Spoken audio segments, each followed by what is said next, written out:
Have we solved it? Can you hear me? Can you hear me? I made changes that should have. Oh, yeah, I got a yay. That is a great, great. What? Dead air? No, I got a yay.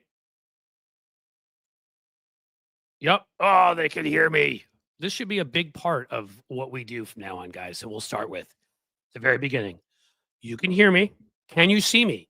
Do I look like Cliff? Am I me? I tend to be 5'9" on a good hair day. I got brownish hair, blue eyes. It's me. It's not an alien. It's not I'm not over New Jersey. I'm not a drone. Okay, good. Like that. And lighting. How's the lighting, guys? I might as well ask you. You think it looks good? We may just do a sound check, a video check. Friend gave me that advice at the beginning of each of these. We're just checking everything. All right, guys, we're going to keep stroking that mic. Yes, apparently I need to treat the mic a lot better, don't I? You're good. Maybe I need to get Hawk Tua here or Donald Trump. They are very good with mics. All right. We're going to do a quick Cliff's Note. We're going to jump into it. And today is going to be a question and answer session. We haven't done one of those in a while. I decided yesterday we went over 2 hours. That's long.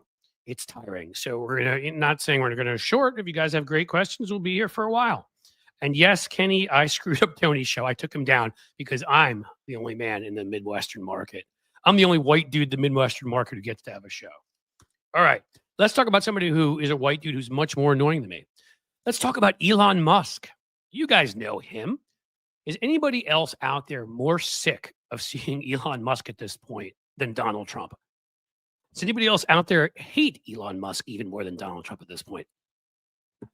Seriously, I didn't think I could hate any other human more than Donald Trump. I didn't think I could get sick of any other human more than Donald Trump. I didn't think I could think any other human being was stupider, was more obnoxious, was just more of a sort of a boil on the arse of the United States of America. And then there's Elon Musk. You guys know he wasn't elected anything, right? If you do, you should tell him because he doesn't seem to know. I mean, I couldn't believe it. I came up with this when I was reading this today. So Mike Johnson, you may know Mike Johnson from, hi, I like to monitor my son's adult entertainment only for the purposes of making sure that he is doing the right thing, not for any other reason. He put out a budget last night. Now, he can do that with being in the majority. At least right now, they already lost another Republican, Sparts, 1 vote. And they'll blow that up quickly. But I digress. Mike Johnson is in the majority at this point. Weird little porn freak that he is. And he put out a budget. Elon Musk said this will not do. Does anybody know who the hell elected Elon Musk? Because I didn't. It wasn't on my ballot. Was it on your ballot? Is it on anybody's ballot? I mean, considering some of the ballots around this country, I wouldn't be shocked. But no, he didn't run for office, couldn't run for president, wasn't born here. We could have, maybe they'd allow him because they give him a pass because, like the Donald Trump rule or something, because he worked, his parents made their money off apartheid. So that's a positive in their world. But seriously, I want to ask that simple question, which is, why do we all have to be servants to this little man boy with man boobs? Why do we need to see him on our TV every day? The man boobs billionaire. I think I'm going to call him that. Why is a apartheid baby man boobs billionaire going to secretive meetings and making decisions about our lives when it comes to economics when nobody voted for him for a damn thing? No Senate has gotten together to say that he will be put into this post in the Treasury. And why are they treating a guy who's the EQ of a lawn chair and the IQ of maybe a still semi-warm pile of puke? Why is that guy being chosen to go and to make all of these decisions?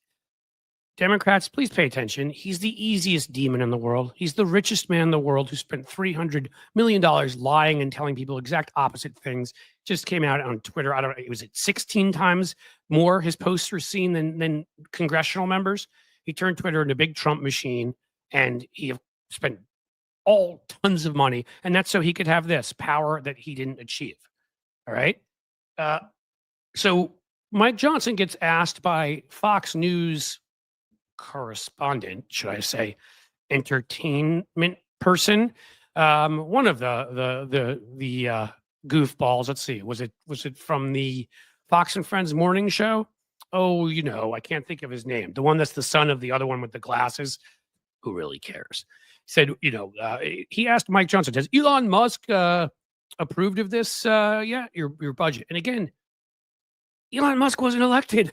Why do I care if he approves of a budget? I mean, I'm not in favor of Mike Johnson's budget, but what does it even matter?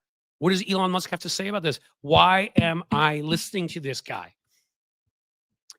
It's just so annoying and frustrating and ridiculous.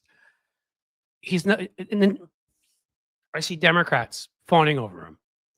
After everything I said about the money he spent, what he did with Twitter, Senator Blumenthal from Connecticut says, "Oh, he's a tech genius," and Ro Khanna, "Oh, we'll all work with him," and Doge, I mean, joke of an agency. Yeah, how about this tech genius that he is? He took mommy and daddy's apartheid money, used it to buy his way into PayPal. Oh, he did well with that too. And then took that money, fruit of the poison tree, if you will. He was working here illegally during that time, allegedly. Then goes ahead and dumps that into ideas that were stolen or were borrowed or were given to him. None of them were his. Tesla wasn't his idea. SpaceX wasn't his idea. But it's amazing how often SpaceX blows up. That has more failure to launch than Mike Johnson when he's looking at his son's entertainment. And Tesla, I mean, have you seen the Tesla truck? Honestly, it looks like two toasters had sex and that was their baby and they dumped it on wheels. Okay? It is ugly. Nobody likes it. Everybody I know who has a Tesla, because this man is stupid enough to insult the entire market. Nobody on the right wants to buy and get involved with electric vehicles, and people on the left who used to actually like Elon Musk before he opened his big dumb mouth now don't want his stupid car anymore. I know people who've sold them. I know people that were going to buy that didn't. I know people that have stickers in the back that say, "I bought this before I knew who Elon was," or before Elon opened his mouth, because it's no longer is this like some elite sort of car where you're proud to have it, right? Some sign that you've made it. It's a scarlet letter. By the way, also, yeah, that market's dying here. So you better keep kissing up to the Chinese, which, by the way, is no conflict of interest to be in this stupid Doge thing, because that's the only market he's going to end up having. Who knows? Maybe he'll see if in India they're interested in his stupid car. And then there's Twitter. Bought it for $44 billion. It's worth about $8 billion now. Wow, what a genius! He's chased away all of the people that either write things, act in things, and or journalists, or lawyers, or doctors, really the creative class. Anybody with any brain cells has run. So it's like, yeah, hey, let's see if we can put together the Fourth Reich on my little site here. It never was worth the money he paid for it because he's a moron. It's now worth a lot less because he's a moron. And if the Russians are paying him to do it, to destroy it, well, they probably should pay him more, because the thing is going to fall apart eventually. He's going to have lost all of his money. Imagine what that place is going to become when nobody is left there for all the crazies to insult. They're going to start jumping into like baseball Twitter and arts Twitter and stuff to insult them, because everybody on the left will have left. That's Elon Musk. Again, the man boob billionaire. He's not nearly as smart as he thinks he is. He wasn't elected in anything. And I'm seeing him on TV all the damn time. What do I need to do to get him out of my life? And again, I never thought I'd be saying that about him over Donald Trump. I mean, God, he should be in the cabinet when I think about the fact that he accused he settled a sexual harassment case. He's being investigated for all sorts of illegal practices in his businesses, forcing workers to work overnight, locking them in, busting unions. Exactly a Trump kind of guy. But I'll end where I began. He was elected to nothing. He is a billionaire. He is the perfect demon. Don't call him brilliant. He isn't, but don't call him that even if he were. He's the most unlikable person alive. He makes J.D. Vance look like an explosion in charisma. Make him your demon. He's the guy meeting in the secretive back rooms, planning out our lives, and nobody elected him. He's what they always said George Soros was. And that, folks, has been today's version of Cliff Notes. Cliff's Note. Damn it. I said the wrong thing. They may sue me now. Cliff's Note. Sorry to the owners of that other thing that I accidentally said. Deport him back to South Africa, says the American Voice. Yeah, he wasn't working here legally as far as we can tell. So assuming that is correct reporting, send him back. Or he can colonize Mars. We get from Car Care. Yeah, send him there. Cool. Jupiter. Maybe he can reenact Interstellar. I'm sure that there's a worm up there in space, much like the worm that got into RFK Jr.'s brain, that he can go through to get to the other side of the galaxy and really just leave everybody alone, because it's humans, it's animals, it's plants. He has the ability to annoy anything in the same room, meaning within like a 50 square meter radius of him. I'm sick of him. He's stupid. Wish Elon would hurry up, SpaceX sort it out probably so he could just go to Mars. Yeah. Problem is he knows that like one out of two rockets probably blows up. Again, failure to launch in many aspects of his life. An incel that had to go prove himself by like pretty much trying to hook up with anything that moved, which is why he has like 47 children, of whom like one speaks to him, maybe two. You're a multi-billionaire. You're the richest man in the world. Your kids stand to inherit billions and they still won't talk to you. Does that tell you how awful you are? Media sold him as a Tony Stark. Hilarious.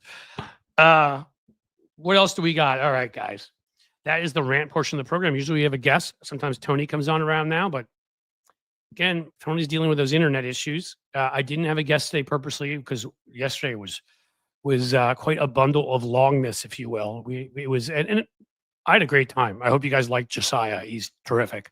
But we were on for like 2 hours and 20 minutes, and that's some time, folks. That broke the record we had set here by at least 15 minutes. So the trolls in here can't even post a coherent sentence from Amy Jackson. Well, that is trolls. If you're in here, trolls, you should know a couple things. Every study shows that you're basically incel losers that live in your mommy's basement, that you can't have normal relationships with people, that you're either a sociopath or a narcissist, or a lot of you actually have trouble with sadism, why you like to see other people suffer because you're pathetic and you hate yourself. So when you add all that up, what does that say? That you have to anonymously show up somewhere because you need some engagement in life. Mommy won't engage you. Your left hand doesn't work properly. You'd think you could find it somewhere else. There are lots of places, lots of street corners out there, guys, with glory holes. Don't need to come on by here.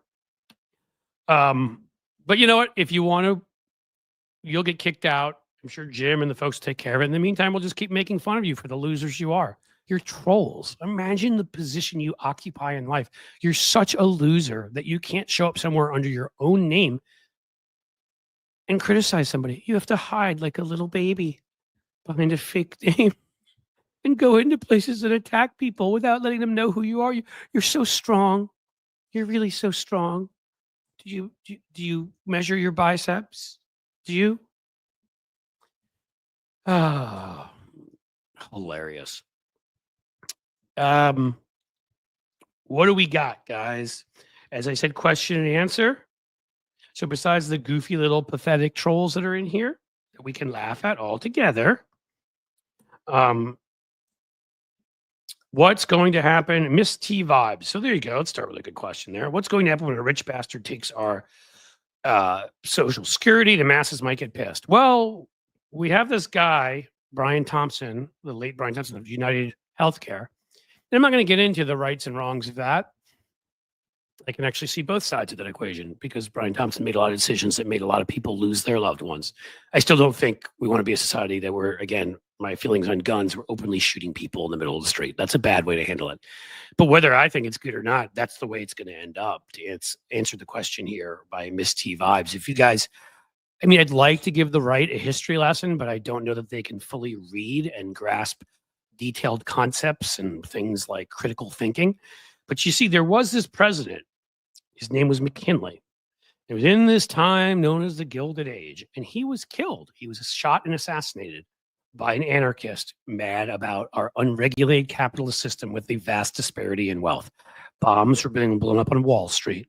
All sorts of radicals and anarchists around the country, particularly in some of our larger cities, were attacking wealth and wealthy people. And that's because we have the largest disparity in wealth in the history of the country. And it's larger now.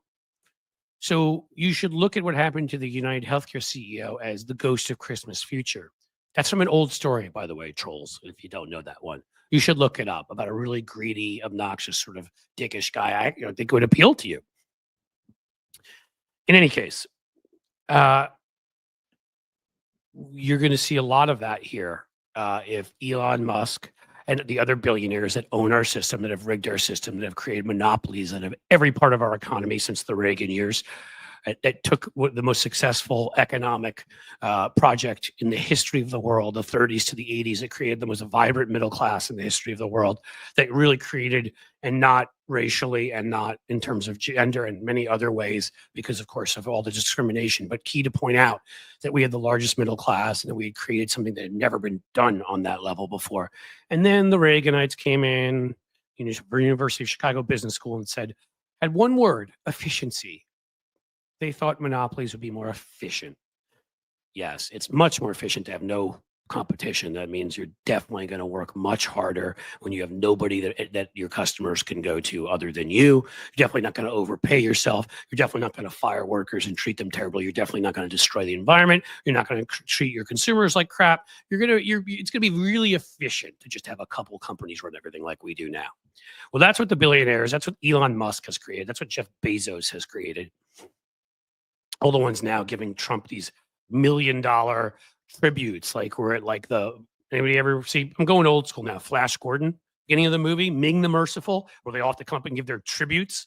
We should like refilm that scene, but maybe make Elon dress up as the Hawkman and a couple of other billionaires, Bezos, Cook. I mean, how pathetic! How pathetic! And of course, the little dork from Meta himself, Zuckerberg. I mean, can I give you $1 million, sir? Is that okay? Will you be nice to me now? No. He's betrayed everybody else. He's still going to treat you like crap. And the minute you say something he doesn't like, that's too woke or too personal or insults him, he's going to come after you and destroy you. You have examples. You should see. Oh, there's a guy named Brian Kemp, Georgia governor. Wouldn't get him the votes he needed. Remember those 12,000 votes? Turned on him. Ducey, governor, Arizona, Republican. Turned on him. Mo Brooks, who helped with the insurrection, wouldn't do what he needed him to do. Turned on him. I mean, that's the history here. So yeah, keep giving him $1 billion gifts. Trump's totally loyal. It's two directions. You should keep doing that. We have a drug war problem. We do have a drug war problem. And we cause it. Much like the Mexican president said, and Gloria Sheinbaum, Jewish Mexican president. They got one before we did, guys. Oh, and a woman. They got one before we did, guys. And their Supreme Court made abortion rights legal while ours was making it illegal. I would argue Mexico is a much stronger democracy. And as Sheinbaum pointed out, President Sheinbaum, I think I should say, the huge violence and drug gang problem is because of us. We have the demand for drugs. They don't. The drugs come across our border and we have lax gun laws. So the gangs come over here, trade drugs for guns. They come over and ship guns back. And a lot of their people die because of it. We're a really crappy neighbor, like Rand Paul, which is why his neighbor beat him up. Not that I'm agreeing with that. Okay. What else do we have going on? Yeah, the Mexican president is a badass. Yeah, Disney. Did Disney pay 15? Oh, right, ABC. And you know what's amazing about that? That's Chris Welch who added that.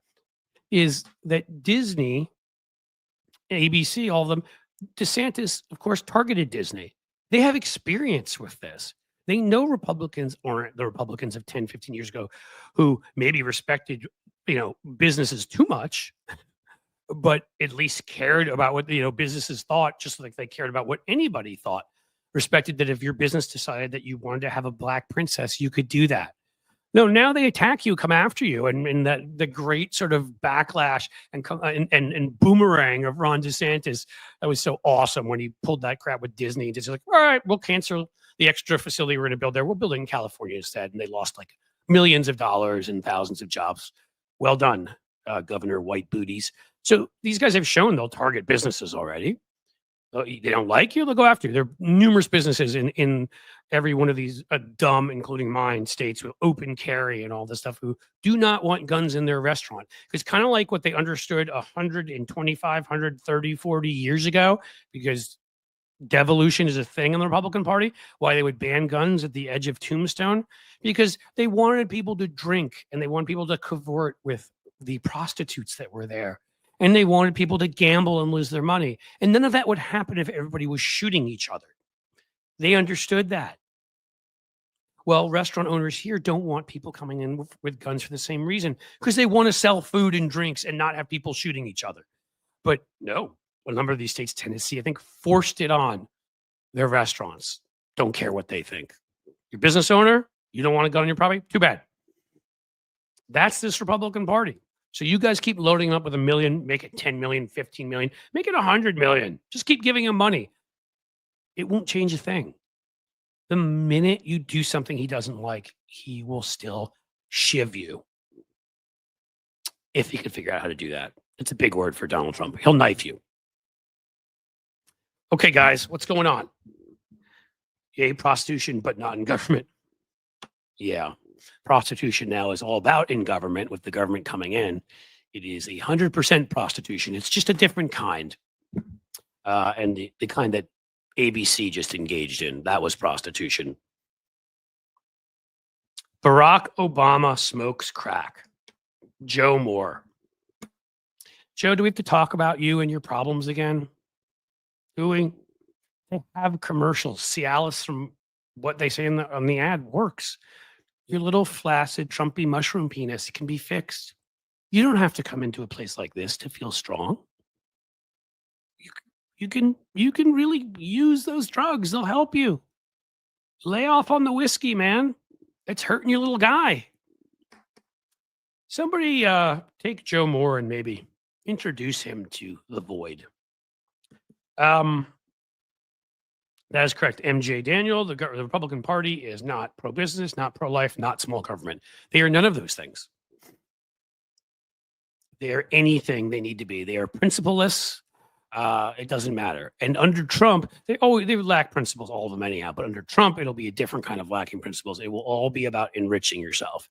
So the principles they will have then will be, in what ways can we bring money into the system, taxpayer money from foreign governments and whatever, and have it end up in Donald Trump's pocket. He doesn't like it when anybody else competes with him on that. So it'll be fun when watching the other grifters try to pocket some of that money. Then Donnie, again, losing his loyalty to them and insulting them and kicking them out and doing God knows what. If he has the power to, he has immunity. Who knows what he'll do? The money is broken. Dish $1 and save in Bitcoin. That's somebody else who I'm going to assume is an idiot. Multi-stacker. I mean, if you're liberal, then I don't know what's wrong with you. Bitcoin, crypto is a big scam, is a bubble. We've been through this before. It'll happen again. Maybe you should study up on what happened to the Florida housing market around circa 1929, and that led to this really big, the beginning of this really big bad thing where the Wall Street crashed. You may have heard of it. It's a synonym for when you're upset about stuff, like you're upset about your life right now. Yeah. Crypto mining is more environmentally destructive than gas guzzlers. Of course it is. These guys couldn't invent something unless it was destructive. That's all they know how to do. They can't build anything. They destroy things. One big grift, the emoluments clause is toothless. Yes, it is, because we don't enforce it, right? I mean, Congress should have at least have tried to enforce it, and the Supreme Court then could overturn them. But Hatch Act, right? When you're on your job, you shouldn't be able to talk about politics. Trump people broke that one multiple times. Trump used this emergency order to put tariffs in place. They abuse this stuff all the time, and we never hold them accountable. And the thing about not holding people that have no conscience and no empathy and are evil and stupid, the thing about not holding them accountable is accountability is all they understand. They're like children. All right? Pets, not pets because we love pets, but animals. If there's a positive, if you give the monkey a banana when it does something, it'll think that was a good thing to do. If you don't, maybe it'll think it's bad. That's the level they're on. Herschel Walker loves orange jello and be best chocolate cake. Well, he's going to be able to eat a lot of that in the Bahamas. I'm sure they'll love to have him in the Bahamas. Totally qualified, a guy that can't complete a sentence and put a gun to his ex-wife's head, threatened her, and actually physically abused her, if I remember correctly, a number of times. Yeah, that's who you want as an ambassador. I mean, again, is there a man among all of the men Donald Trump has at this point appointed and nominated for everything. Is there a man who has not committed some form of domestic abuse? The only one I can think of, maybe Kash Patel, that I haven't heard anything, which is hilarious because he's committed every other form of abuse. His existence, and when he wears that leather outfit of his, like he's heading to the local cowboy bar, is an assault on my eyes. I'm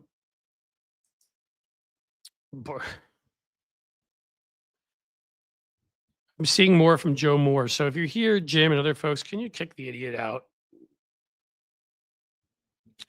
Because he's dumb, and there are places for dumb people. X, more of X, Twitter. Oh wait, that's X. Maybe you can take his gold bar and climb aboard a SpaceX rocket. That would probably go really well for him. You know, you guys can just keep coming in here. I love insulting you. What's cool is you can't even talk back. Cash is a log cabin Republican. Is that what you're saying, Cynthia? Is that true? Well, I would expect him to have abused another man if that were the case. Member for 2 months, Gino. Fantastic. Stick with it, Gino. Told you. We have the whole layout together. Oh, no. Somebody named Ferret. Somebody who actually should appear and called themselves Ferret is saying, "Are you okay, Cliff?" Yes, I'm the one with the problem. Ferret. Ferret, do you have anything else in your life? Can you do you have a job? Somewhere to be? Do you like showing up places where people don't know your name and don't like you? And that's the problem, I guess, is nobody really likes you when they get to know who you really are. So you have to hide behind Ferret. Jim Williams, great point. I think that both of them, and that's been brought up. I believe Sherry Jacobus, my friend, did that in a really good take on YouTube that you should all watch. That the two of them should very publicly resign. We've already seen that happen at the LA Times. Harry Littman resigned in protest over their ridiculousness. We saw it happen at the Washington Post. A number of their columnists and others resigned over their behavior. And I think it's time for the same thing. I think that Stephanopoulos and Tapper are two of the ones that actually believe in, journalism being something where you actually challenge people. They've both shown it at times. They're not perfect. Stephanopoulos, towards the end, they're actually doing a great job. That's why they went after him. And his company caved and acted in the most pathetic way possible. I think it's even really most important that he resign if he wants to have integrity after all of this. Hey, there we go. I'm absolutely brilliant. You know how to make a guy happy. Kristen, thank you. I would have just gone with, smart and a good day, but I will take brilliant. Mr. Moore, you belong on your anus with Elan. Yes. Yes, and I love this one too. Notice how none of the Trump nominees are the black dudes. No, they're not, right? No, I don't know that there are any of the Latino dudes that sold out too. Women not getting great places to go either. Gay folks. Hey, Richard Grinnell, who's sold yourself out 1 billion times to the Republican Party, you're going to be a special envoy. No, they're not going to send you to almost any country because you wouldn't be allowed in Africa or the Middle East, all these places, because they're virulently anti-gay, and the Republican Party enables that. But you're okay with that because you hate yourself as much as the trolls do in here. You have a long self-loathing and can't get past it. So enjoy your little special envoy role. Yeah, Tim Scott, by the way, right? He got a really big role. What is he doing? Surprised I haven't asked him to chauffeur the car, being that it's the Trump administration. Though they're not in office yet. It's early. We may get there. Yes, unelected South African billionaire who cares about we the people. Of course not.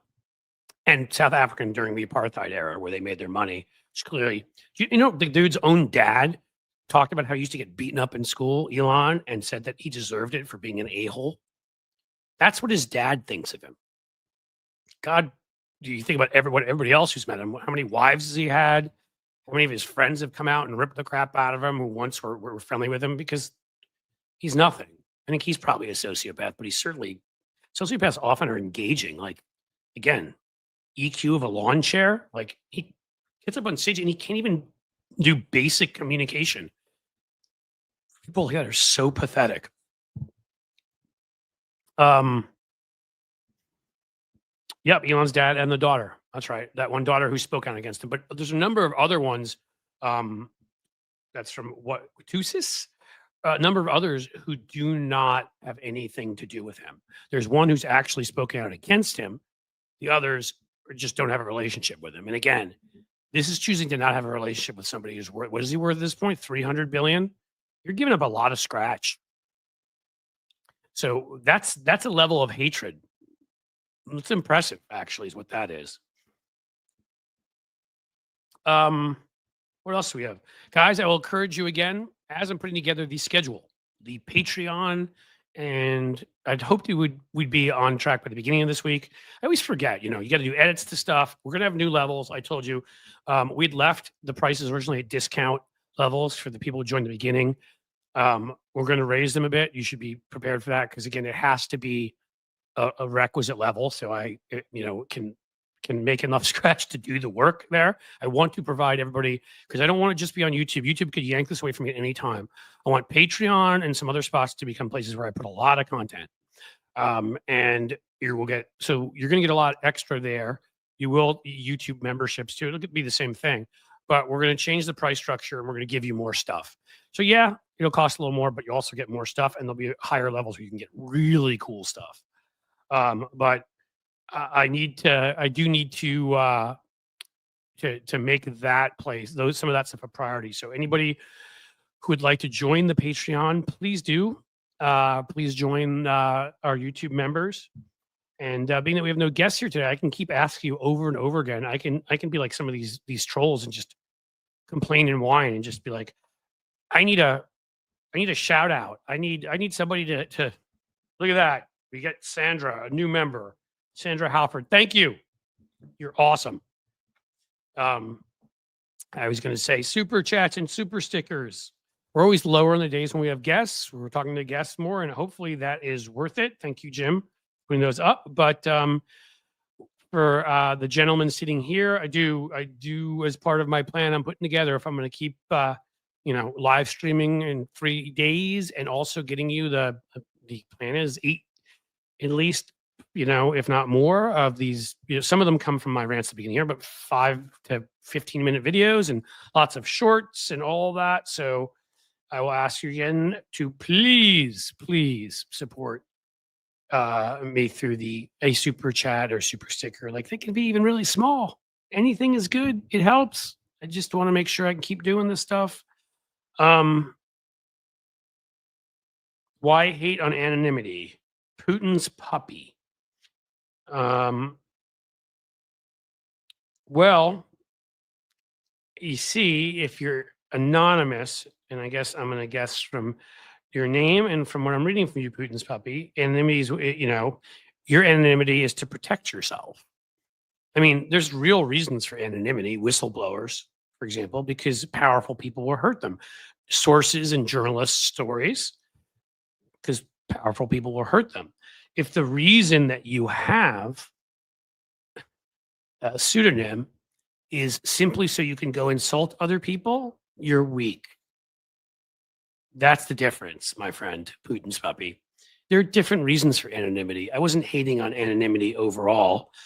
Lefty Gramps, you think it will come of the Liz Cheney thing? I think he'll threaten a lot, and no, I don't. If it does, I mean, then we're going to have a massive constitutional crisis in this country. I could even see him appointing a special prosecutor to investigate stuff, but they won't find anything unless she's done something else wrong, and nothing's going to happen. It's just a matter of they'll annoy her. All right, Kristen Trindle, new member. Thank you so much. You keep saying nice things like I am awesome and whatever, and now you joined. Thank you for being a member. I promise you, the good times are coming at the YouTube membership. Sheldon Hughes, $2 super sticker. See, folks, $2 even makes a big difference. Like, it doesn't have to be something huge. It doesn't have to be what our friend Mr. McAndrews gave, which was insane, and I appreciate it. Well, I see you're saying, all right, so Putin's puppy, so you understand my point. Anonymity should be to protect people from powerful forces, and very much I believe in it. If anonymity is to protect you because you're a wuss and you want to go insult people, but you're too scared to have them know it's really you, and that's your only purpose is to be a troll, then you're pathetic. Put your name and your face behind if you're going to go insult somebody. If that's what all you're going to do is be a troll. All right, Sheldon Hughes again stepping up, gifted a Cliff's Edge membership. Look at that. Another new membership. You are awesome. Thank you. Thank you, thank you, thank you. Elon is the new first lady. It is true, Cynthia, because Elon will be spending a lot more time with Donald Trump than his wife living in the different bedroom, who you can guess as soon as he goes to DC, will go to New York to be near her son Barron, who is at NYU. And my guess is, considering he's like 8'2" and his name's Barron Trump, not the most usual name, it's kind of hard to miss. And I have a feeling that he's gotten up and said some nice things about his dad and whatever, which at that age is tough. So I'm not fully blaming him. I'm not holding him responsible like I do the other kids. But he's going to take some crap at NYU, I promise you. So she may want to be there. I have a feeling she'd much rather be there than be near her stinky husband. And of course, she doesn't want to do the Christmas. The Christmas. I hate the Christmas. They give me this crap about the Christmas. Yeah, that's another thing, guys. I meant to get those darn Christmas ornaments done, but there's been so much getting the Patreon and the YouTube memberships up to, and working on this live stream to make it better, or getting the TikTok and Instagram channel so that they're worth going to. The TikTok has a little bit of stuff. Instagram has nothing. We're going to get those suckers going. Merch. I've asked you to grab merch here before, but there isn't a huge selection right now. And as I told I didn't get to the Christmas ornaments, but got to a lot of other stuff. So hopefully we'll be able to unveil that in the new year. Quantum Cricket, thank you for the super chat. I so appreciate it. Supposedly Barron abused animals in his nanny. My God, you said what you're saying is it just can't find a good member of that family. Trying to be nice, give the kid the benefit of the doubt, and I did not know this. If that is indeed true, well, then he's scum, and I hope they make fun of him and are mean to him at NYU, because FAFO, folks, as I've been saying, FAFO. Okay, did I miss other comments? What do we got? Kid's 6'9" and doesn't play basketball. Yeah, I mean, come on, dude. I think my favorite part of it, of that, is just that being 6'9" means he's like 7-8 inches taller than his dad, and that must upset his dad. Cliff, you missed Ferret's message. Oh, was Ferret not trolling me? I will apologize for all that, Ferret, if you were not trolling me. And then I will take back and say, the ferrets are the nicest of the animals. Seriously. I don't mind, again, as I said, if somebody's got a name like that for a good reason to protect themselves from bad people, I am completely understanding. I can't find the message, but I will apologize if you are indeed not a troll and that was just me. You can just take what I said to you and apply that to the other trolls out there. It was meant for them. It was meant for the people who hide behind a name specifically so that they can go and just insult other people. And not even someone like me. You could say, I've got a platform here and more power. So you could even argue it may be justifiable to insult me, but they come in here and they insult you guys who are just in here to comment and be a community. That's kind of what I'm talking about. You want to insult me hiding behind a name? Okay. I'll make fun of you, but okay. But other people who are similar to you, you can't even let them know who you are? That's sad. Dogs are the best animals, Cynthia. I am a huge fan of yours. As you must know by now, I must disagree. I'm sorry. Cats are the best animals. Dogs are second. I love dogs. I adore dogs. But we've got a whole bushel of cats at my house, and I adore them, and they're snuggly and lovely. And we've got one that's diabetic, sadly, and she's just the sweetest, most thankful thing when you get to go in. Thankfully, she does not feel the shot, which is good. Stella is her name. She's a star, as her name means in Italian. And she's adorable. They're all adorable. But dogs and cats are pretty close. I give cats a slight advantage, but dogs are amazing too. Both groups. And, at some point, as I told you guys, because I'm expanding here, we're going to talk politics often, but we're going to talk about some other things that interest me. We've done it already, and movie reviewers on. We've talked comedians on. We'll have somebody on who I don't know. I don't know what a cat expert is, but man, we're gonna have somebody on to talk cats, somebody on to talk dogs because I love them. Dogs and cats should rule the world. Humans should serve under them. That is my personal feeling. I've felt that way for a long time. I wish I could use my name. I don't care if they come at me. Just protecting my fam. That's from Miss T vibes again. Yeah, so that's kind of my point. I understand that. You know, again, there are reasons for it. Being a troll and showing up places just to attack people who have no more power than you, not justifiable. I like cats enough, but I'm allergic by MJ Jano. I understand that stinks. I'm actually a little bit allergic too, and I'm probably taking a year or two off my life. Who knows? They're adorable. Oh, look at that. Lefty Gramps. My cat is 20 years old. So we have had cats. My first cat ever, Sasha, lived till she was a couple months shy of 22. Pretty amazing stuff. So I hope your 20-year-old cat is in great shape. You should tell us his or her name or give us something so we can say lovely things. And then I had a cat more recently, Peanut. I loved her so much too. We weren't sure exactly because she was found on the mean streets of Cincinnati, as we said.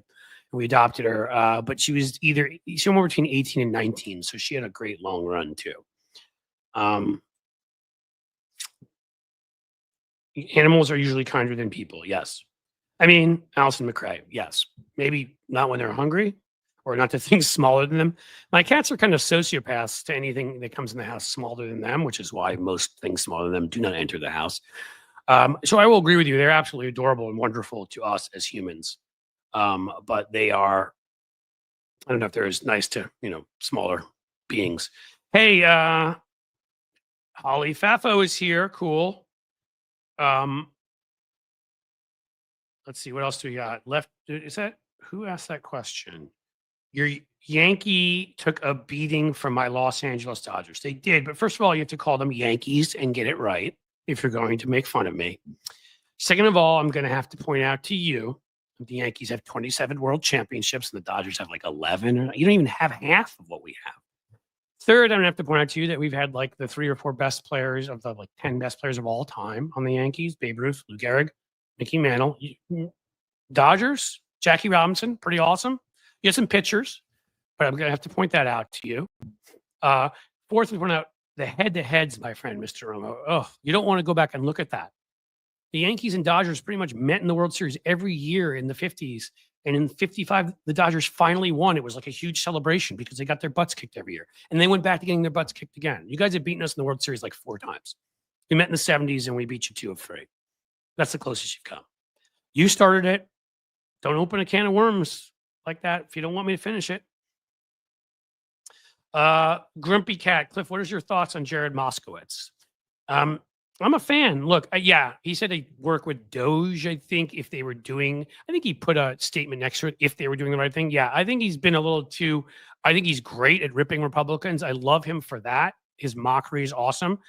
I think that there are a couple moments at this election he was too conciliatory, and that really annoyed me. Another one that I loved for a while that now has lost me completely, who was great at insulting Republicans, was John Fetterman. And I don't know what the hell has happened to him. Now he's sitting there talking about pardoning Trump, and that's something I don't forgive. So he's out.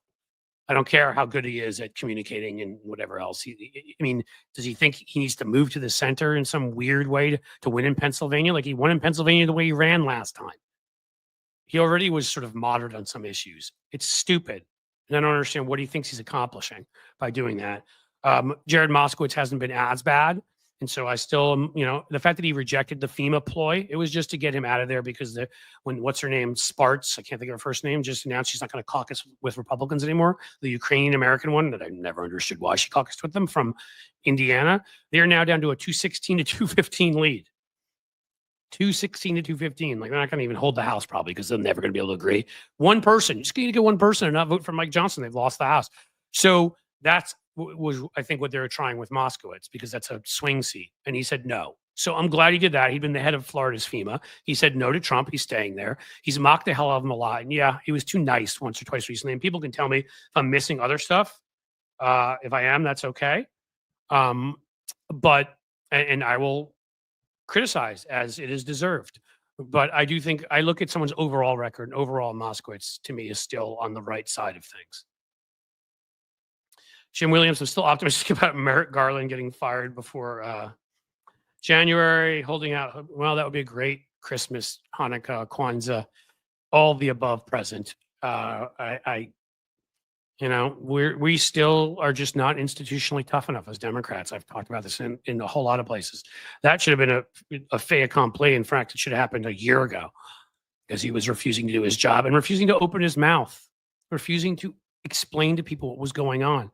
Republicans, every PR opportunity, the protocol of the department is you don't speak out. So Comey speaks out about a Hillary investigation that may have cost us the election a week before.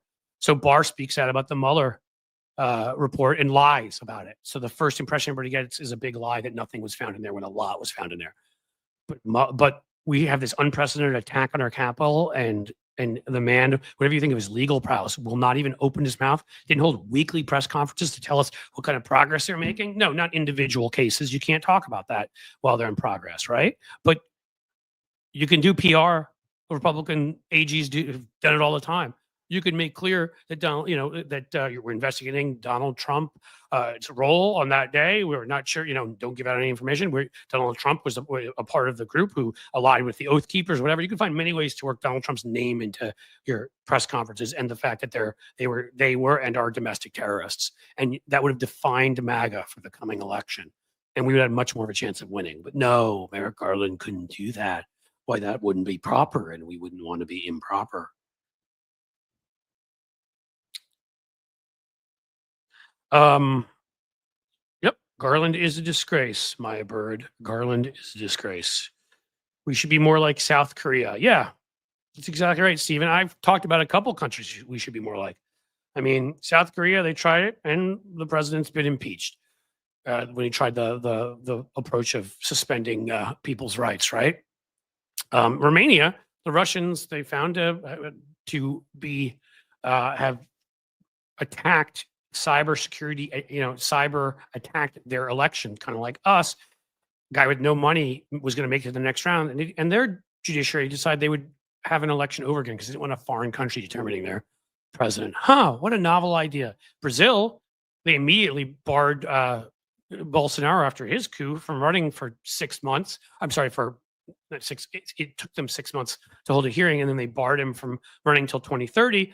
And more recently, he was indicted. So Brazil, South Korea, and Romania have stronger and better functioning democracies than we do right now. I think it's inarguable. I don't think you can make a point that's any different than that.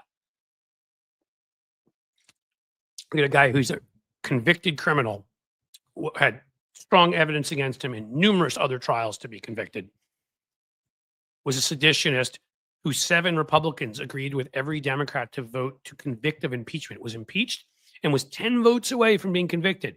If it had been a majority, he would have been. 7 Republicans in the caucus of what was it, 49, 48, joined us. And he's president again. That's not a functioning democracy, folks. Come on, everybody, hit the like button. Yes, like the heck out of this. Like this a lot. That's something else you can do. You can subscribe to Cliff's Edge here. We're over 100,000 now. We're starting to approach 101. I'm kind of excited about that. Subscribing is awesome. You can hit the like button here. That makes the algorithm happy. Comment. It likes comments. You can be extra, extra special nice, and you can become a new member of the YouTube channel or of the Patreon and get all sorts of other extra goodies. Who wouldn't want to do that? You can just, say, hey, I get that you're putting a lot of time in this, and say, Cliff, we're going to give you a super chat, or I'm going to give you a super sticker. Doesn't even have to be a big one. Again, all that stuff really helps me. So I'm going to bring it up periodically. I'm not trying to be a pain, but, I could, I have another business. It is, a email fundraising business for Democrats. It does well. I could probably retire on it. I do this because I care and I believe and I want to do this. And so that's why at some point, like if I put all the work in, it has to at least not take money away from my other work. If you see what I'm saying, I have to at least this has to turn into what we would call a revenue positive operation. Plaque worthy 100,000. Thank you for that, Miss T Vibes. Yes, hopefully they will send me a plaque. Wouldn't that be nice? I think it's pretty automatic unless they find that I did something terrible, cheated, or I don't know. If somehow I found if I were smart enough, you guys know that I have trouble just working my microphone, so you know that this is impossible. But let's say I were a technological genius and knew how to create like 50,000 bots or something and put them in there, you know, and they're following me. Like if they find that, I think they don't give you the little the plaque, but otherwise, because they say they review you for a couple weeks after you get 100,000. So we have a felon in chief. Congrats, Maga. Yeah, Colleen Matchus, if I'm pronouncing it right. It's amazing. I was talking to a friend about this the other day. Not a friend, actually. Was it when I was on Bob Seska's podcast? Guys, I'm going on so many things these days. Going on Tony's show. I go on Bob. I co-host now with Bob every Tuesday. It's an actual paying gig that's cool and I love. Bob's a good friend. I go on Stephanie Miller once or twice a month and go on Hal Sparks every Monday. So I forget what the heck I do on what. And I've recently gone on Fugelsang's show too. But I do think it was on Bob's. We were talking about that. That as a felon, like there are some countries I don't think he can visit. He cannot enter those countries as a non-citizen and a felon. The combination of the two. Others where he absolutely cannot meet with their heads of state. And we'll have to have somebody else do it. Just imagine knowing that, you know, and I don't think the Democrats messaged that enough. I know we brought it up sometimes. I think Eric Swalwell released his own ad about it. I know it was on Twitter. I don't know where else, but it should have been out there far and wide. The guy cannot go to other countries, like a number of them. And then there's a number of countries he can go to, but cannot. What's he going to do? He can play a game of telephone.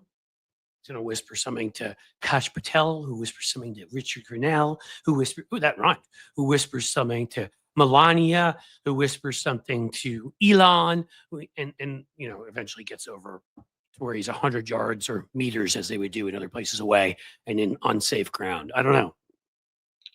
There we go. The Capable Glober gave me a $3 super sticker. Thank you. Thank you. Again, folks, I can't tell you how much I appreciate that. Jim Williams is showing you the merch here. I got to tell you, still, the shirt we have there, huh? The MTG equals B to the sixth. A little Jasmine Crockett action with the images on the back. That one I think you'll like. I encourage you to go check out Fourth Wall and to see if you like that shirt and purchase it. That helps me too. But I'm going to, you know, like once we get past some of these things, so Patreon's fully set up, YouTube memberships, TikTok, Instagram. I mean, you always have to update them here and there, but they're just basically set. So I have all these huge projects. The big Facebook thing I'm doing, separating personal contacts from, you know, people that enjoy this kind of stuff too. They're all on the same Facebook, and it's a long story. But once then, I can move on to all sorts of other stuff, right? And then I could do even more, like with the merch. That's the plan. We may move that shop over here, keep it over there. Colleen Matches, and again, I hope I'm pronouncing it right. Thank you for acknowledging my comment. Of course, I like acknowledging comments. You guys, that's why today is a day I hadn't done one of these in 2 to 3 weeks, or just a comment day where you guys get to. And again, you really can ask me anything. Now, if it's of a very personal nature, I won't answer it. But we could have and again, it's almost 3 o'clock. Been on here almost an hour. I intend to stay here at least another 15, maybe 30 minutes. So if you have a question you'd like to ask, now's the time. Ask away. Sarah Nelson, but if he has total immunity, can't he go wherever he wants? Well, that is, our Supreme Court doesn't decide that he has immunity in other countries. Other countries do not care what our Supreme Court thinks. They care about their Supreme Courts. So he may have immunity here. He doesn't have immunity there. They still consider him a convicted felon. He's been convicted already. In fact, there's probably a whole list of things he can't do. I should look that up for one of these. Stephanie Miller is where I first heard Cliffy and saw him. Part of a duo, if I remember correctly. Huh. It could have been. Starlene. And again, Cliffy, the good friends call me that. Um, yeah, I might have been. Maybe it was with John Aravosis. I had a podcast with John, if folks know who John is, a blogger for a while. He's got a big TikTok account. He's going to TikTok and sort of he like me had a foreign policy background. He dove back into that and does a lot on Ukraine, stuff like that. I've maybe been because the first couple times when I started going on it, I'd gone on years ago for my book and hadn't been on in a long time. Didn't know Stephanie very well. Then I went on with John when we became kind of part of her universe. Our podcast used their sort of ad agency. We got to know him well. We're part of the sexy liberal universe, and but then we ended our podcast, which was called Unprecedented, because the point was to unpresident Trump, and we felt like, well, hopefully, even if we didn't play a role, maybe we did, maybe we didn't, but it had been done. And 3.5 years, and I wanted to do something with video. I felt like audio, and John was, we were only doing audio there, and I just was like, I want to do something different. So I love this. This is more my style. Mike Farley with the $4 super sticker. Thank you so much, Mike. Thank you, thank you, thank you. Mike, let's see, what do you have there? OI. What is OI? It's not OHIO, is it? People do that thing too. OI. What am I missing? I bet I'm being stupid and something really obvious. Why doesn't anybody mention Hal Sparks? I do all the time. Hal Sparks is awesome. He was in here. He came into our chat like last week or something. I think, some people, look, you've got Stephen Manning here. He's got Bob Seska, John Fugelsang, Cliff, and Hal Sparks through Stephanie Miller. See, some of us talk about Hal. I love Hal. In fact, I'm going to be talking to him later today. I think he's one of the most accessible. There are people that just like, you go on their shows or they come on yours and they never make themselves accessible or whatever, because Hal's got like 2 different bands, and he's got, he does a radio show on Saturdays where he grew up in Chicago, and he's got like how many live streams a week? I mean, I don't know how that dude does everything he does. And then the sexy liberal shows and stand up on the side, whatever. Man works hard, but still, he's like, give me a call and we'll talk. Mike Farley. I'm a music publicist. Well, I have a son who's a lead singer of a rock band here that sings great stuff. So we should talk. No, I mean, maybe we will. Seriously. I'm not doing as much PR anymore because the combination of my email business and the YouTube has taken most of the time. But it was getting publicity mostly for good causes. The last one I worked on was trying to prevent an ethnic cleansing, Azerbaijan from invading this small enclave in the middle of the country that was inhabited by primarily Armenians who'd been there for a long time, and it was a sovereign state. And their leader, the kleptocratic, murderous piece of whatever, Aliyev, went and met with Putin, and a day later they invaded it. And on that, as you're a music publicist, you might find this interesting, but I made a very good friend, an Armenian American rock star singer, who's I am still friends with and going to go to his show when his band comes here. It's Serge Tankian of System of a Down. So I got to work with Serge on that because Serge is obviously a bit of a celebrity and could get a lot of attention to it. And it really was just getting articles written and getting the news to cover more of what was going on. I mean, there are countries that still haven't even accepted the Armenian genocide happened, which is ridiculous. Turkey, who committed that, was backing some of what Azerbaijan was doing, particularly with Erdogan in control, another dictator. And so we were trying to, so that's a bit, but NARAL, I started the digital public relations program until 2009 for Everytown for gun safety, when they just didn't, it was funny because it started by Bloomberg, a digital guy, right? But they didn't know how to do digital PR. They didn't get that there were blogs everywhere in these places like the Huffington Post and stuff that had started. So they were still pitching like, traditional newspapers, which you do still some of. I was trying to explain to them, with the new atmosphere, Facebook, Twitter, it was very small at that point. It wasn't something, but with Facebook, which had grown to a decent size, and with email and whatever, how you could get a story online and get it shared in like a gazillion places. And a lot of the newspapers didn't have great websites yet at that point. So I was like, well, you can pitch the Indianapolis Star or the Miami Herald or whatever. How about you get on the cover of the Huffington Post? And then if it's about those localities, a good chance they pick it up. Things of that nature. For some people, it was social media, making sure to get the message out through Twitter influencers and Instagram influencers, stuff like that. Someone was booking them on TV shows on cable and YouTube shows. It just depends. Authors, some authors, usually, again, mostly politically related. There were some corporate clients. There were corporate folks I won't work for, but as long as anybody's either neutral or progressive, cool, right wing, no. And there, I did something with this huge IBM project called the Smarter Cities Project, a contest for cities to enter around the world, and they would win all this sort of from IBM hardware and software and get a big prize. They came up with a way to clean up the city, like a plan for zero emissions public transportation or cleaning brownfields or whatever it might be. And so I did PR on that one for IBM, stuff like that. Usually there was a political or at least sort of do-gooder component to it, but not always. And I'm still a PR guy. And if the right stuff comes along, if you need any help with your music publicist business, Mike, let me know. Considering how much I love rock and roll, I also, through something else I did, I've mentioned here before, and he's definitely, both these guys should definitely be coming on the show at some point. Serge Tonkian will be, and I got to meet not Phil Collins. Everybody always thinks that way. Phil Collin, who is the guitarist for Def Leppard. Rock and roll, I loved it when I was Pyromania when I was a kid. And so he's a good friend too, and he'll come on here and we'll do some rock and roll discussion.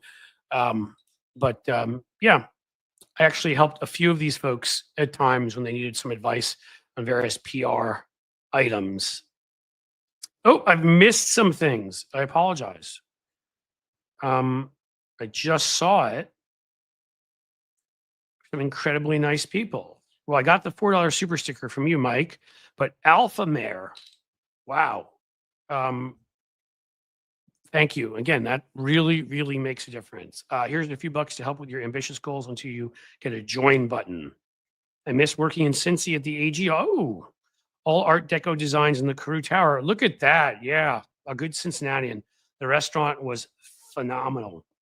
Carew Tower, we've gone to the top. It's almost like our Chrysler building here, right? I grew up in New York, so I knew that, and the Empire State Building and Carew Tower, great views. Cincinnati at the AG offices. You'll have to let me know more about that sometime. I'm really interested. Alpha Mare. I like people's stories, which is why I want to do more, when I have people on here talk about everything.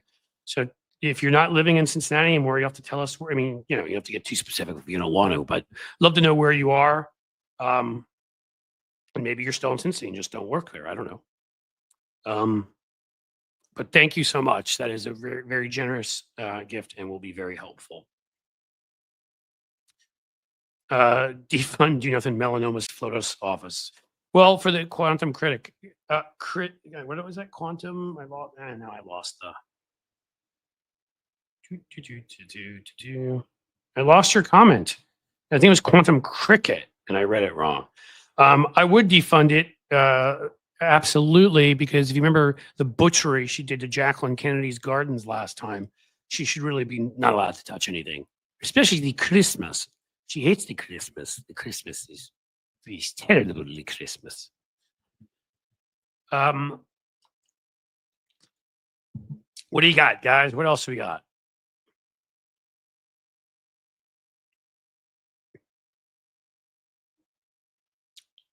BY would be on MTV rotation. Amy Jackson. Yes. Memories. Back when MTV music television played music. And then when I was, late 80s, when I was sort of a young teenager, youngish end, I mean, that got me into all that stuff. I mean, I got into rock music through other ways, but I used to love it. They have the countdowns every night of like the top songs. A lot of them were, rock and roll stuff. Aerosmith was big then, having a sort of rebirth. Got into all their older stuff. Loved them. Heartbroken recently when they canceled their Going Away tour. We made it to their 50th though at Fenway. That was fun. But Bon Jovi on their old time. Poison. Those guys make me laugh. Def Leppard actually. Pour Some Sugar on Me. They were on there a lot. Who else? Well, Beastie Boys are big then, right? You got to fight for your right to party. No Sleep Till Brooklyn. As a New Yorker, I appreciated them. I saw them once. They went to school right near my house in New York. Stuyvesant High School. Actually, a test school a lot where you have to be pretty smart to get into, and they got in because they were smart. We have a new member. Miss T Vibes is a new member. Thank you. Thank you. Yes, you You are listening to me, I promise you, as I did something weird and clicked on something, but it came back, so we'll ignore that. Um, thank you, Miss T Vibes. Thank you for being a member. And I promise you, I'm hoping by Monday. I'd said by this Monday, but now I'm hoping for next Monday, and or something like that. I do think we can do it to where we get to where I have to decide how many posts I can put up, share private posts with you guys just on thoughts and things or whatever. Because again, I've decided I'm going to put posts and things up for the people that are kind enough to support me, not at blue sky for anybody in the middle of people fighting over starter packs. And again, I find more utility to blue sky than Twitter, but and yes, follow me there. I'm there, here, and there, but it hasn't been what I'd hoped. But I've decided I want to put the writing up there. I'm putting up for everybody some stuff on the community wall, but there'll be some stuff. I just have to figure out how often I can do it a week, and then how many, if I can do a short or 2 a week and maybe a regular length video. It'll just be for folks that are members and at Patreon and YouTube, and then other stuff, the other little stuff. We'll give you shout outs on here, give you your own badges probably. If you go for the higher levels and you can help out that way, there may even be some signed merch. We're going to get wacky. My first concert was AC/DC, Debbie Hopewell. See, some rock and roll talk, you can get me going. That is cool, and that is interesting because you know what? They're on my list of I'll say quickly, Colleen Matches came up with Video Killed the Radio Star, which, if you don't know, is the answer to the question, what was the first song that MTV ever played? All right, we get everybody talking about their first concerts here. Starlene, my first was Madonna. That is awesome. So AC/DC, Madonna I never saw. What's sad about that. AC/DC is on my bucket list because I've never seen them either, which is crazy considering the music I like. Like there's bands I've seen half dozen or more times. Avi Evo, CBGB. I used to go there. I believe it was there, or the Wetlands was another place in New York where you see these up and coming bands.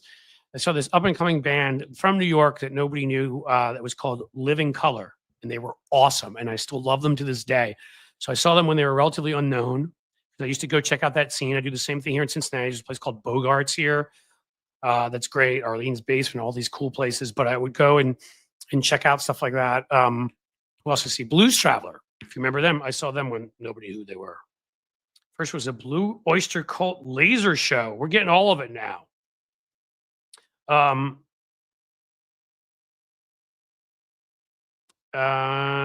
This right here is the name of my kids' band. Where is it? Black Cherry. We got it up there. I'll have to make it more, you can see it so people can see it better. George Thorogood. I see someone in there with that. Suzanne Jarrett, my first one. I just saw George Thorogood a year ago. I was opening for like Sammy Hagar and The Circle, some of the Van Halen guys. That was awesome. Zunny, my first one was Heart. Fantastic. I've seen Heart here in Cincinnati 2 or 3 times. They come in a group of like this place called River Band. It's outside festival, and it'll be like them and like, White Snake and, Cheap Trick, or like a bunch of bands like that will play together. It's really cool. My first one is I don't remember. It's either my parents taking me, if you count this, Peter, Paul, and Mary, which is hilarious. Little folk music. Good stuff. The other one, the first one you could call rock and roll, certainly of a sort, was Duran Duran. I saw them in the 6th grade at Madison Square Garden, folks. That was fun. Jake, okay, read the rest, Cliff. I will. Jake Giles. Ooh, and the Rolling Stones, Candlestick. That's nice. That's a little bit cooler than Duran Duran as your first one. You got to see Led Zeppelin. Judy. How could you? I'm too young for that, which saddens me. I saw Plant and Page each individually when they toured in the 90s. Plant in the late 80s. And then I saw them when they did that group tour, the two of them with Jason Bonham. I've seen Jason Bonham in various places like 5 times. He plays with Sammy Hagar in The Circle. He plays with his own band. He does the Zeppelin tribute kind of band thing. But yeah, so I saw Plant Page multiple times. Still one of the coolest moments ever. And again, people will joke with this who are real Led Zeppelin fans, because if you're a Led Zeppelin fan, yes, I know Stairway is not almost any of our favorite songs. Okay, Stairway to Heaven, I think is a pretty song, but it's not in Led Zeppelin's top 20. If I'm being honest, maybe top 20, definitely not in their top 10. But Jimmy Page played, and he was a singer at his band at the time for the one album I believe he put out solo. I want to say early 90s. I was at Nassau Coliseum, Long Island, and the lead singer went off the stage, and he ended the show with a instrumental version on his double neck guitar of Stairway to Heaven, and the entire audience sang it. And that's one of the coolest things I've ever experienced at a show. I mean, everyone was singing it. I saw Amy Jackson. I saw Joan Jett with Robert Plant. Very cool. I saw Joan Jett a couple times. She was at the last year, was it? Def Leppard, Motley Crue, Joan Jett. Who am I missing? Is Alice Cooper there? Maybe. Really cool show here. Zeppelin in Chicago in 75. Mark Lamont. Damn. Jeff Beck standing it. Susie Jones. That's awesome. I saw the Monsters of Guitar at Madison Square Garden, which was Jeff Beck and Stevie Ray Vaughan, and now they're both gone. It is so hard to accept. Stevie Ray Vaughan passed away 6 months after that in a helicopter crash. Some folks may remember. Like, I'm so glad I saw him before that happened. I wish that had not happened. It would be the bigger deal. But yeah, I saw them. It's just crazy to me that neither of them are with us anymore. We get Rod Stewart in the house. Avi Evo. We got Zeps, my favorite band from Sheldon Hughes. I'm going to go back through. I may have missed stuff. Gerald Riley, Shay, Billy Joel brought up Paul McCartney to finish with Let It Be. That must have been a moment. Neil Young by Tim Farrell, another awesome one. Mr. WW. Carole King in 72. Wow. Judy of Gaulle, Kashmir, best song ever. Yes, Kashmir is absolutely either my favorite or top 3 or 4. Got a couple. I put Over the Hills and Far Away up there. I put Hey, Hey, What Can I Do up there.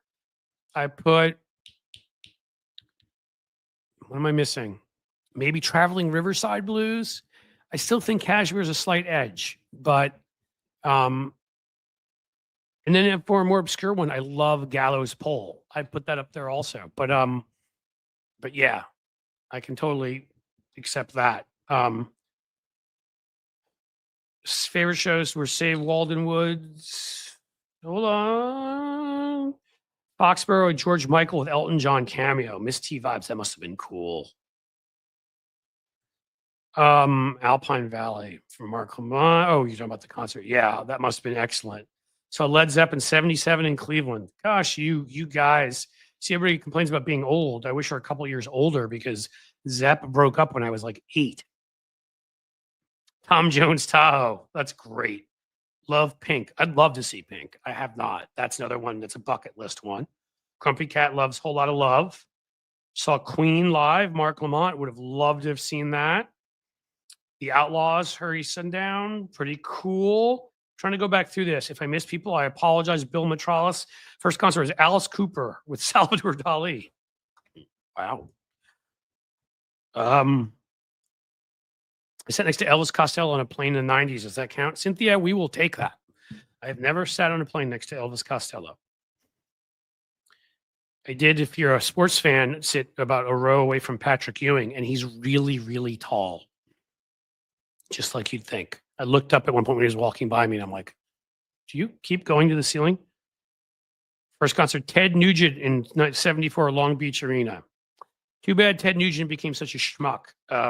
I'm not a huge Ted Nugent fan anyhow, in terms of music. I wouldn't say it's terrible. I wouldn't say I love it. It sort of falls like some other, certain other like glam rock, whatever you want to call it. It falls where I like some songs, I don't like some other. But of course now, due to principle, it's not even just being a Republican. When you say the things he said, the horrific things he said about Obama and Hillary Clinton, I would never go near a show that guy played. But again, nothing wrong with that being your first show. You couldn't predict what an a-hole he'd become. I saw Anthrax with Ozzy and Motley Crue. We've got a metal fan here. I like it. I've seen Motley Crue once or twice. Ozzy's on that list again. I wanted to go out west to catch Ozzy, and I didn't. Allman Brothers, $6.50 from Lefty Grants. So when I lived in New York, the Allman Brothers, what was awesome about them is they used to come to the Beacon, which is 1,000, or I don't know, 1,200, 1,500, 2,000 people, instead of playing at Madison Square Garden because they wanted a smaller atmosphere. And I swear to God, they play 15 nights in a row. Like, I'm not kidding. So I saw them, I feel like at least twice during when they did that. Chicago and Florida from Evo, if I'm pronouncing that right. Tell me if I'm not. Another Allman Brothers, Wet Willie and Macon, Georgia. I'm going further up because I missed some earlier. I remember seeing Sha Na Na. So that's hilarious because I know Bowser. Do you know Bowser may come on this show, Sarah Nelson? We've talked about him. He's like an activist for Social Security. Like, besides being a performer, still he fights for like Social Security and other stuff. So you may get your wish. You should be here when Bowser comes on the show to talk politics and music. The combo. First concert was Supertramp by Salty Sly. That is awesome. You saw Peter, Paul, and Mary twice, Mr. WW. It's funny. My mom. So which one was it? Peter or Paul taught at the college my mom went to. Taught music, and so somehow she didn't know him personally, but through the alumni association, they played in New York off Broadway, and then had a party up at like Peter or Paul's house afterwards that we went to. I was really young, so I don't remember it. Lollapalooza '96, some Pariah, Pokemon, West Prague, Ramones, Metallica, Wu-Tang. Sad I never saw the Ramones. Metallica I've seen at least twice, maybe 3 times. Led Zeppelin '74. Duran Duran did MSG.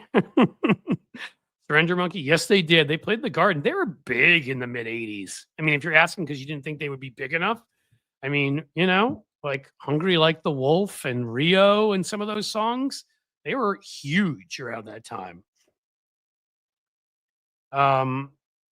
Fleetwood Mac, 1980 Hollywood Bowl from Lefty Gramps. Pretty freaking cool. Sheldon Hughes, Joe Cocker in '75. By the way, I'm loving this, that we're doing this, that everybody's getting so into the music part of it. So Joan Jett and Ozzy twice, not together. Amy Jackson, Stephanie Duran, U2. So U2 was a bucket list one for a while. I saw them for the first time. They did the 30-year Joshua Tree tour. And I caught him in Indianapolis so living here in Cincinnati. It's only an hour and a half from us here, if you don't know the geography.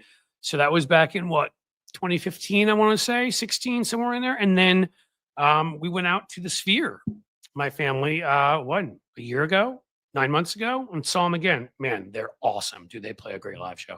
Pink Floyd and the Acid early 90s were so great from Screams. I saw Pink Floyd at Giant Stadium. Want to say around the time, you're saying early 90s, I was the late 80s. I saw them. It was Learning to Fly, right? That album, I believe, was the album. Did not smoke anything or drink because I was driving that night and still got in an accident because I think I may have gotten a secondary high from people sitting all around me smoking pot. True story. Alanis Morissette. My wife and one of my sons went to see Alanis recently. My other son did a sports thing and we couldn't do it. And I would have loved to have seen Alanis. That would have been cool. Fleetwood Mac and Zeppelin, Judy of Gaulle telling us cost $20. I mean, what have they done to these concerts, man? Pearl Jam tried to fight that, which I will always respect and love them for. Doobie Brothers' first concert from Tiffy, cool. Corey Glover, Starlene, yes, that would be Living Color. Great band. What else do we have? Jim Williams. I'm going further back up here. We're talking about CBGB in the Barry. Yep. I mean, that's a place where I used to see my music. May. My first concert was James Brown. God, I wish I had seen James Brown. Never saw James Brown. That must have been an experience. Seen Blues Traveler as well from Mayor Wedlock. Great show. Yeah, they were excellent. And I didn't even know who they were at the time. Like, this band sounds really good. And then probably 6 months to a year later, they kind of blew on the scene. Okay, I may have finally gotten up here. My first was Eric Clapton, was a child in the 90s. Clapton, another one who's become kind of a jerk, a thing I can't say on here, RFK Jr. type thing. I saw him with Mark Knopfler of the Dire Straits do a tour together. So dueling guitars, playing mostly Clapton, but a couple great Dire Straits songs, right? Romeo and Juliet, a few others. That would have been like 87, 88, Nassau Coliseum, New York. I saw my buddy say wetlands there. That's where I think I did. I did see them. I think when I said Living Color, I think that was wetlands. So, all right, some people know the New York stuff here. Okay, I think I'm back up to where I saw Yes at the Spectrum in Philadelphia. That was from a while ago from Sarah Nelson. I saw Yes twice. I was a big fan back then. And so on Tuesdays, I go on and I co-host this Bob Seska's podcast with him. He was a guest on here like a week ago, and I believe we talked about it. He did the art for 2 of Yes's albums, and they are recommissioning those albums like 30 years later now or something, and they've recommissioned Bob to do the art for both of them. So how cool is that? Maybe we should go to Bob and be like, can you invite Yes on the show?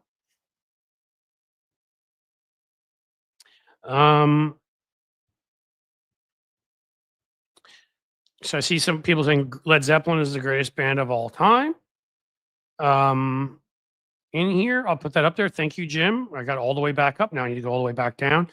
I would, yeah, they're definitely in that conversation. They're probably my favorite. I'm trying to be objective. I've heard folks who would argue for the Beatles. I think that you can make a legit argument there.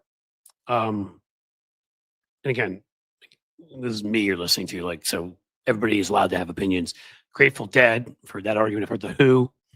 You can make different arguments. They are, such an influence. For me, the holy trifecta right now, well, no, it's not. Foursome, the 4 Horsemen of the Apocalypse. I think I would say Zeppelin, Aerosmith, Guns N' Roses, who, when they were in their prime, I know they're older now, but I saw them in their prime. There was an anger to Axl Rose's voice like nothing else. It, to me, made me love every one of those hard rock songs. What he could do, too, where he'd go low, go up, way up high, but the anger, just this sort of attitude in his voice and Slash's guitar playing. God, so they're up there for me. And then Pearl Jam. Love Eddie Vedder's lyrics. Love how politically active he is. But also their songs are incredible. The musicianship in that band is amazing. Just saw them again in Chicago, where the Cubbies usually play. We were there, yeah, at Wrigley. So that was a good show. Somebody said Rat. I saw that. I saw this little band open for Rat, so they'd never make it. Their name was Bon Jovi. Yeah, I saw Bon Jovi at least twice live. I loved them back in the day.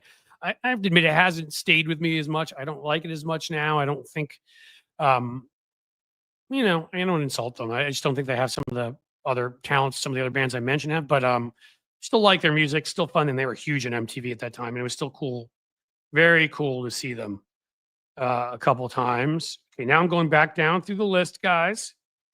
I like the Rain song, great song, yes. Rod Stewart in Oakland, fantastic. Here's a cool combo. Rod Stewart came here through Cincinnati here. That was bucket list at the time, 3-4 years ago. I hadn't seen him, so him with oh, come on, Cyndi Lauper opening. How cool is that? I'm sorry, Cyndi Lauper's songs are so much fun. And so, yeah, that was a great show. And oh my God, Rod Stewart's got to be like in his 80s, had to be 80 then, and still was like, the man is just hilarious. He's just, if you want my body. And like he still, to him, was the sexiest man in the stadium, was like shaking his rump in women's faces and hilarious. Hilarious. All right. I've seen My Chemical Romance from Sterling. I think I'm back to where I'd left off before, so we can keep going down from here. So many times I've lost count. I actually, my older son, the rock singer, drummer got into them, and so I didn't know that much, and now I'm getting more into My Chemical Romance. So I'm interested. I like it. My brother was so obsessed with Alice Cooper, he dressed into the makeup and covered a pumpkin to look like him every Halloween. That's Amy Jackson. That's awesome. So I got to meet him. That was really awesome because the show with Def Leppard, when I was backstage with Phil Collin, and we got to meet CeCe DeVille of Poison, but then like the whole Alice Cooper crew came through, like all of them. And they put on such a performance. They put on, again, they're not one. Alice Cooper is one of my favorite bands, though. Cool. But they put on one of the best performances you'll ever see. Like it is a true performance. So Michael McDonald in 1994, 400 seat show comedy arena. Um, let's see. Worst concert, Mannheim Steamroller Christmas. Can't comment on that, but I believe you. Loudest Stevie Ray Vaughan. Yeah, awesome. Y&T and Sammy Hagar, 86. All of that.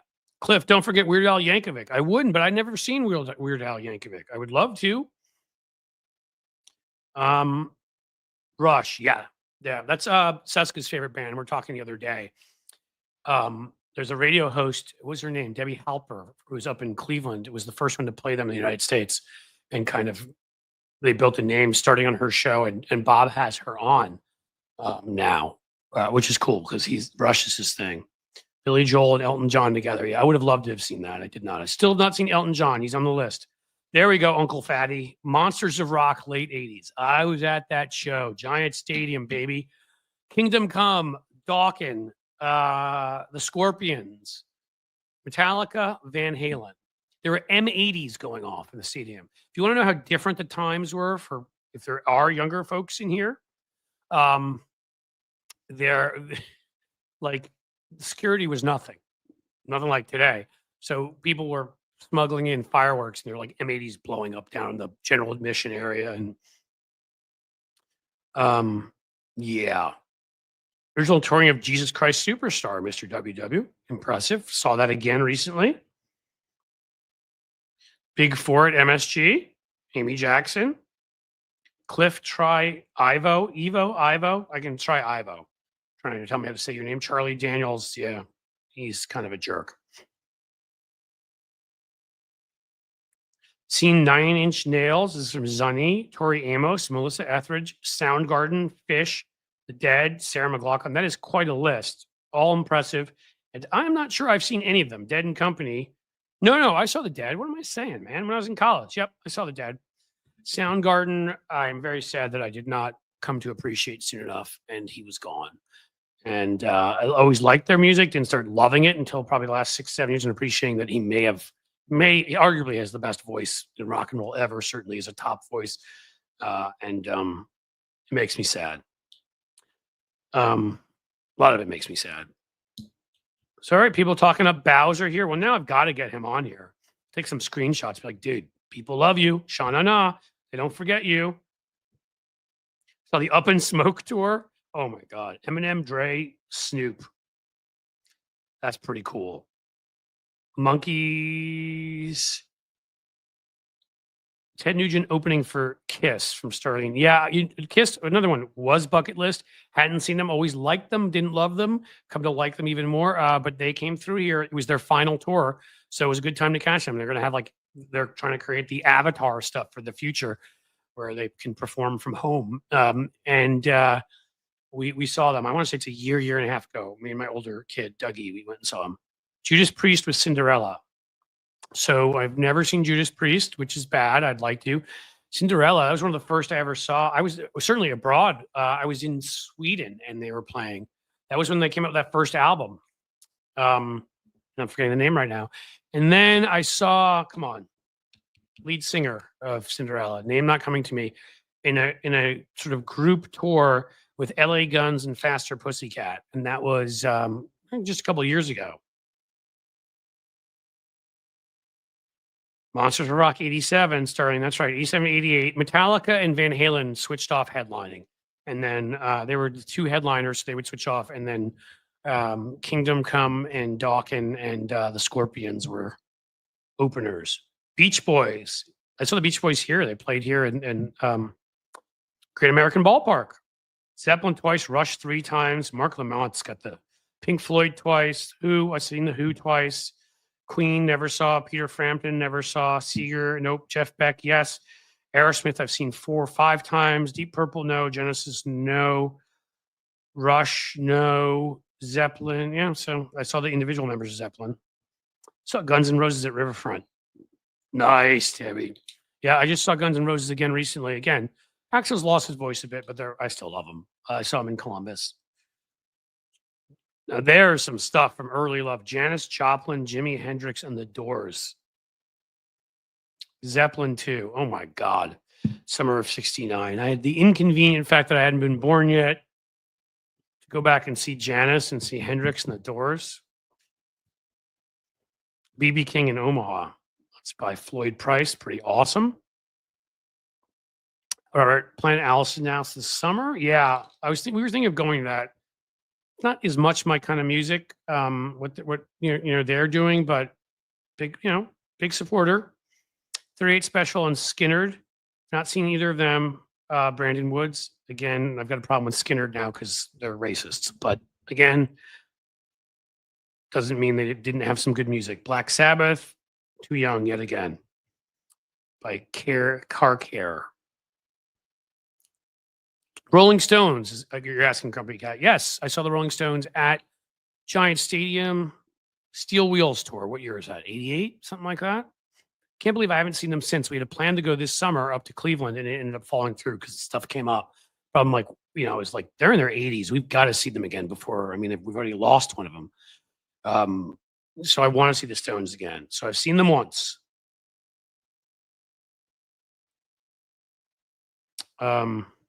Axl destroyed his own voice. Yes, he did. Didn't sing the right way and didn't treat it well. But I still wish it didn't happen because it was an incredible voice. Hootenanny 96 had Little Richard and Chuck Berry. Wow. 45 rockabilly bands. Now that's stuff right there. Look at this, guys. Like nobody even remembers politics anymore. I think we're going to have a lot of fun at this through this chat because people here have a myriad of interests, and that's the way I tend to be. Suicidal Tendencies, Car Care, never saw them. I wasn't big into like punk, like some of it, but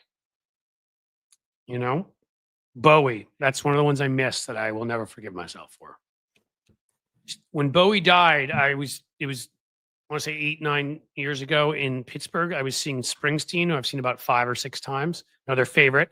I didn't mention Springsteen before because Springsteen is not a band. I mean, with the E Street Band, he is, but an individual. If I'm picking individual performers, he's probably my favorite. Billy Joel's up there somewhere. I have to think about that. But in any case, and Bowie had died that day, and he played "Rebel Rebel" as like in honor of Bowie, which he does when Springsteen tends to do. Like when Prince died, he played "Purple Rain." Usually does great renditions of those, puts his whole heart and soul, and it's people that he cared about. And Bowie had helped them make it, according to Springsteen, had really taken an interest in the band and helped promote them. And so I wish I'd seen Bowie. That makes me sad. ELO back in 78. Nice. I think they're still touring at this point. Never seen them.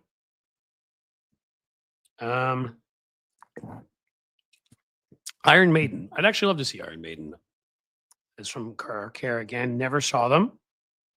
Zunny saw U2 overseas kind of accidentally. Accidentally still counts. MJ Daniel has seen Metallica 3 times. Quality. There's a Sonic Temple, I believe that's called, festival in Columbus, Ohio, coming up summer. My son and I, older son, Dougie the Rocker, we really want to see Linkin Park with have a new female singer. And I mean, we'll always miss Chester, but big fans. I didn't become a fan soon enough. He was too young. So we're going to go to that specifically to see them and also see Alice in Chains, who I've also, never seen, and sadly, not before Lane Staley, which is a long time ago now. But we're going to go to see Alice in Chains and to see Linkin Park, and I think Metallica is playing that same night. So I will end up seeing Metallica for the 3rd time. I saw my daughter on The Voice Thailand last month. Well, that's pretty cool. How'd she do? Saw Pearl Jam in Germany. Very cool. By Salty Sly. Def Leppard on a 17 spinning stage. Saw Milli Vanilli. MC Hammer in Memphis. Man, you got a whole different lineup here. Outlaw Tour. Bob Dylan, John Mellencamp. I saw the Outlaw Tour too, but it was Willie Nelson, which is cool to catch him because he's up there. Fogerty. I'd like to see Mellencamp because you never know. Fishbone, 1991. Never saw Fishbone. Pat Benatar, Grumpy Cat. I never saw Pat Benatar. Benatar didn't pass away, right? She just stopped playing or playing smaller clubs or something. That would be cool. Car Care, Faith No More. There's another band I never saw. All right. MJ comes with the list. Survivor, REO Speedwagon. Yeah, the 80s, man. It was good stuff like that. Godsmack is a great live show. I've heard that. Would love to see him. Have not yet. That's Uncle Fatty again.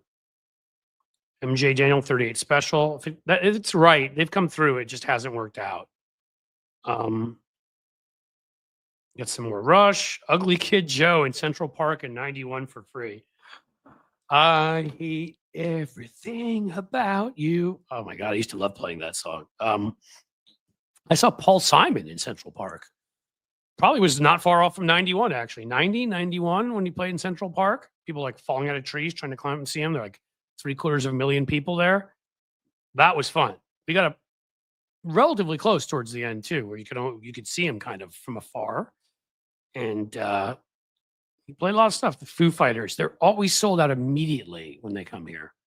I want to see the Foo Fighters, but we'll have to see. Motorhead, I've never seen. Guns N' Roses opened for the Stones in 89. Yeah, that must have been cool. That's a cool tour. I saw Living Colour open for them.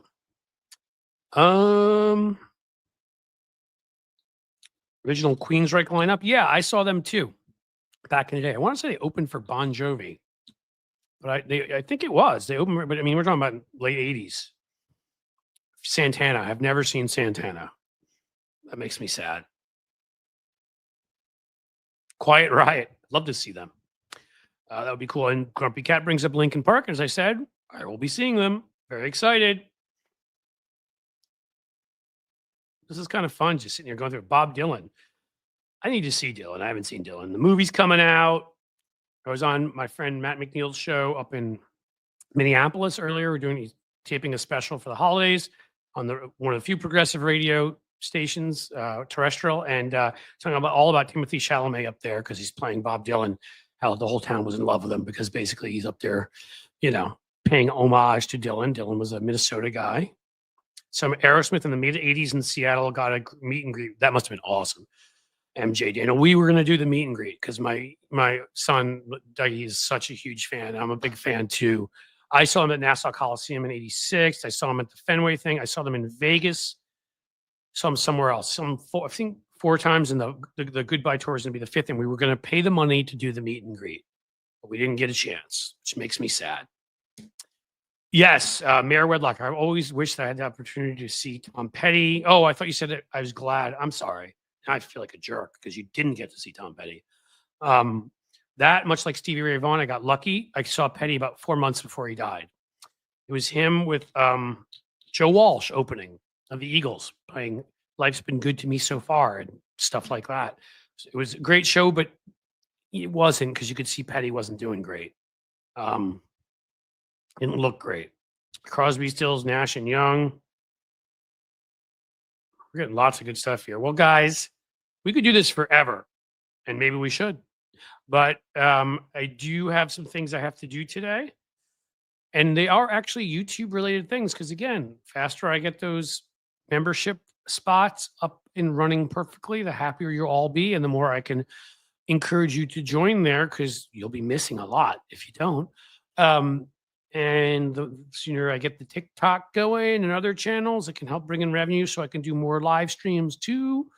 The sooner, get the merch up, even moving forward. So I think I have to cut it off here. That was fun. And we can do this again because I can always talk music.